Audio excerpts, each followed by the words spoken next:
IVF treatments పై 20,000 discount. Doctor consultation మరియు ultrasound scan ను ఉచితంగా అందిస్తున్నారు. 49 అంటే సంతానం, 49 అంటే సంతోషం. 4వ తారీఖు ఉదయం 6 గంటలకల్లా మీరు కౌంటింగ్ హాల్కి వెళ్ళాలి.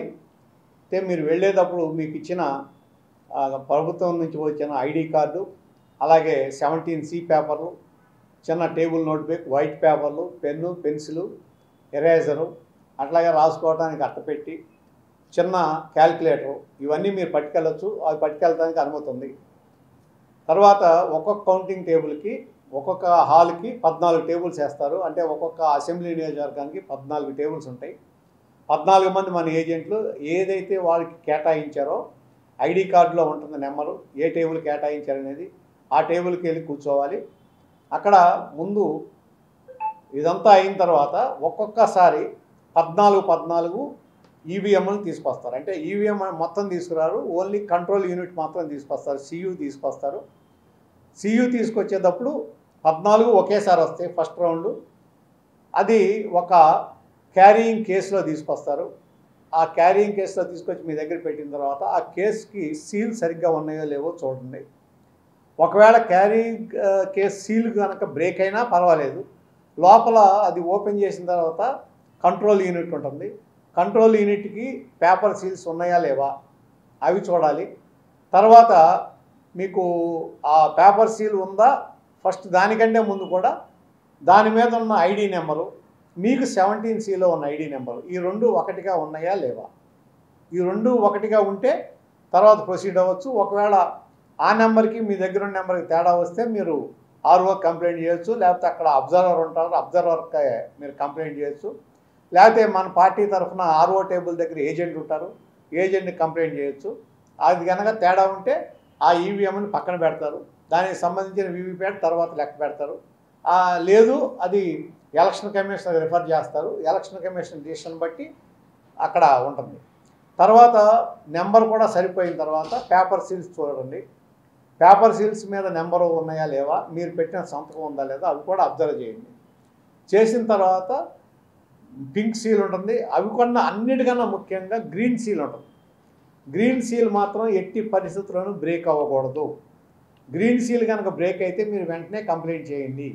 వెంటనే అక్కడ ఆ ఈవీఎంని, ఆ కంట్రోల్ యూనిట్ని లెక్క పెడతాం ఆపేస్తారు. అది కూడా బాగుండి గ్రీన్ సీల్ కూడా ఏమీ అభ్యంతరం లేకుండా ఉంటే అప్పుడు కౌంటింగ్ మొదలెడతారు. అక్కడ మీరు బటన్ నొక్కిన తర్వాత ముందు ఏం చేస్తారంటే ఈవీఎంని అక్కడ ఆన్ చేస్తారు. ఆ ఆన్ బటన్ నొక్కిన తర్వాత ఈవీఎం ఆన్ అవుతుంది. అయిన తర్వాత మీకు ఒక్కొక్క ఓట్లు లెక్కింపు మొదలెడితే ఫస్ట్ మీకు డేట్ వస్తుంది, సమయం వస్తుంది, అలాగే ఎప్పటి నుంచి పోలింగ్ మొదలైంది, ఎప్పుడు ముగిసింది ఆ టైం కూడా వస్తుంది. ఆ టైం కూడా మీరు చూడండి. ఏదైనా ఆ డేట్లో కానీ ఏదైనా తేడా ఉంటే కంప్లైంట్ చేయొచ్చు. దాని తర్వాత మీకు ఒక్కొక్క మీరు బటన్ నొక్కిన తర్వాత ఓట్లు వస్తుంటాయి, ఎవరికి ఎన్ని ఓట్లు పడి. ఫస్ట్ దీనికంటే ముందు కూడా మీకు అక్కడ అసలు ఆ బూత్లో ఓట్లెన్ని, పోలైన ఓట్లెన్ని అవి కూడా వస్తాయి. ముందు పోలైన ఓట్లెన్ని మీ దగ్గర ఉన్న 17Cలో అది ఇది ఇప్పుడు సపోజ్ 900 ఓట్లు పోలైనవి అని మీకు ఈవీఎంలో వచ్చింది. మీ దగ్గర ఉన్న 17Cలో కూడా అదే 900 ఓట్లు ఉన్నాయా లేవా. ఒకవేళ తేడా ఉంటే అది కూడా మీరు అడగాలి, కంప్లైంట్ చేయాలి. ఎందుకంటే తేడా ఉండటానికి వీల్లేదు. తేడా ఉంటే అప్పుడు దాన్ని బట్టి మళ్ళీ డెసిషన్ తీసుకుంటారు ఏ మేరకు ఇది అనేది. తర్వాత కొన్నిట్లో మాక్ పోల్ చేసి క్లియర్ చేయరు. క్లియర్ చేయకుండా ఉన్నప్పుడు క్లియర్ చేసి దాంట్లో స్లిప్పులు తీసేయాలి. కొంతమంది చేయరు. ఆ చేయనప్పుడు అవి కూడా ఎక్స్ట్రా చూపిస్తాయి. దాన్ని కూడా కొన్ని చోట్ల అయితే ఇప్పుడు మన పార్లమెంట్లోనే దాదాపు 12 ఎన్నో విజయవాడ పార్లమెంట్లో అసెంబ్లీ కానీ పార్లమెంటు సంబంధించి కానీ 12 ఈవీఎంల్లో ఈ విధంగా మాక్ పోల్ క్లియర్ చేయలేదని వచ్చినాయి. ఆ నెంబర్స్ ఏవైతే ఉంటాయో వాటికి సంబంధించిన యూనిట్లన్నింటి ముందు పక్కన పెట్టేసి అంతా మొత్తం కౌంటింగ్ అయిన తర్వాత ఆఖరిలో లెక్క పెడతారు. అదొకటి. తర్వాత మీరు ముఖ్యంగా చేయాల్సింది ఏంటంటే ఏజెంట్ అందరూ చాలా ప్రశాంతంగా ఉండండి. చాలా దీంట్లో అబ్జర్వేషన్ బాగా ఉండాలి.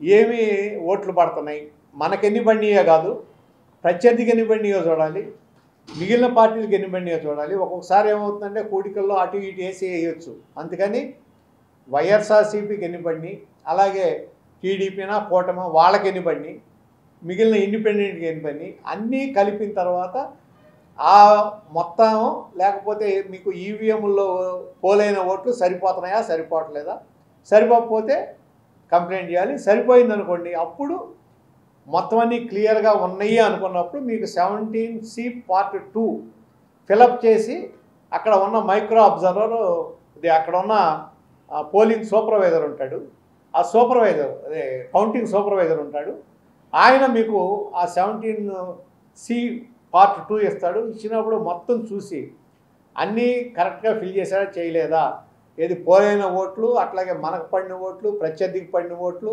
మిగిలిన పార్టీకి పడిన ఓట్లు అన్నీ కరెక్ట్గా ఉన్నాయా లేవా చూసి మాత్రమే సంతకం పెట్టండి. ఎందుకంటే ఒక్కసారి మీరు సంతకం పెడితే అది ఫైనల్, ఇక దాన్ని మన ఎవరూ కూడా మార్చలేరు మీరు సంతకం పెడితే. కాబట్టి మీరు సంతకం పెట్టే ముందు చూసుకోండి.